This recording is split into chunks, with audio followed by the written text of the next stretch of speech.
महोदय, इस समय देश का राजनीतिक परिदृश्य एक बार फिर भ्रमपूर्ण तथा अनिश्चितता की स्थिति में आ गया है।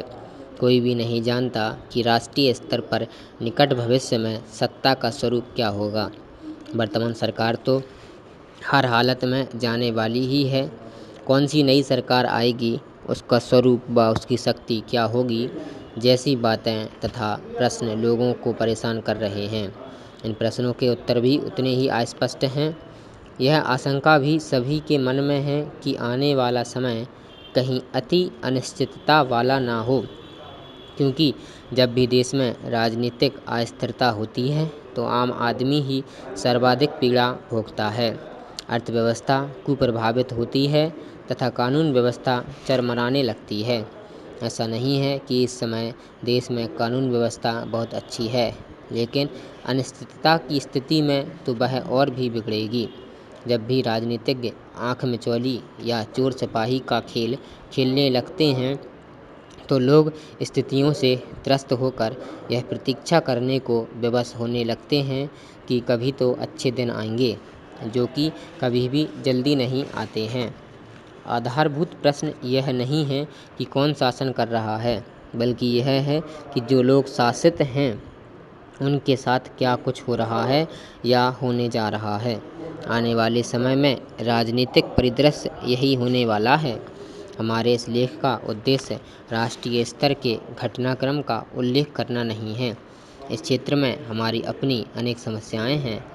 इस क्षेत्र में विशेषकर पंजाब तथा हरियाणा में राष्ट्रीय स्तर के घटनाक्रम का क्या असर पड़ेगा।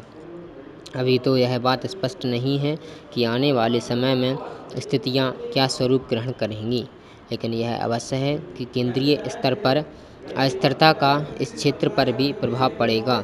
वैसे तो राष्ट्रीय स्तर पर अनिश्चितता सभी राज्यों की स्थिति पर प्रभाव डालती है, लेकिन यह हमारे क्षेत्र के राज्यों को अधिक प्रभावित करती है, क्योंकि यह क्षेत्र अत्यंत संवेदनशील है।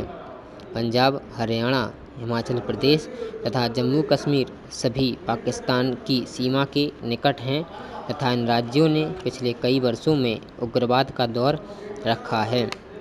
इन क्षेत्रों ने हाल के समय में कुछ राहत अनुभव की है, लेकिन यहाँ पूरी तरह शांति का वातावरण नहीं बन पाया है। महोदय, स्थिति सामान्य हो जाने के बावजूद इन क्षेत्रों में उग्रवादी हिंसा व बम विस्फोट की घटनाएं यदाकदा होती रहती हैं। इन क्षेत्रों का बंदूक का भय अभी तक समाप्त नहीं हुआ है। विशेषज्ञों ने सीमा पार से करवाए जाने वाली तोड़फोड़ व विध्वंसक गतिविधियों की संभावनाओं से इनकार नहीं किया है।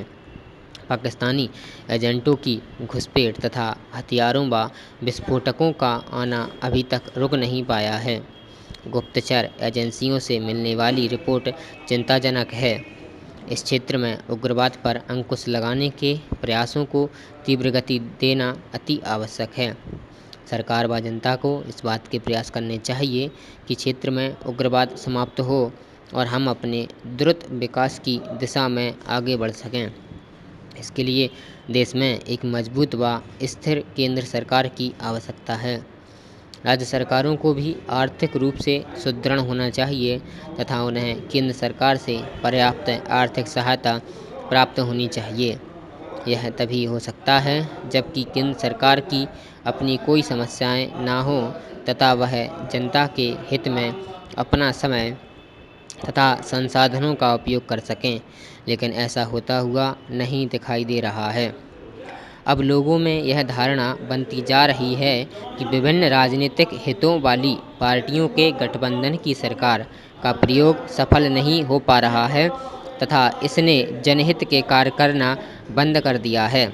इस प्रकार की सरकारों को चला पाना कठिन होता है, लेकिन लोग यह चाहते हैं कि जब इस प्रकार की सरकार बन ही गई है तो वह कुछ समय तक तो चले, जिससे कि लोगों को अनिश्चितता से राहत मिल सके। विभिन्न प्रतिद्वंदी दलों की आलोचना के बावजूद राष्ट्रीय स्तर पर गठबंधन की यह सरकार जनता की आकांक्षाओं को पूरा करने का प्रयास कर रही थी। राजनीतिज्ञों पर विभिन्न अदालतों में भ्रष्टाचार के आरोपों में चल रहे मामलों के दृष्टिगत लोग मनोवैज्ञानिक तथा भावनात्मक रूप से इस बात को लेकर कुछ न कुछ संतुष्ट थे कि इससे देश में भ्रष्टाचार की संस्कृति पर अंकुश लगेगा।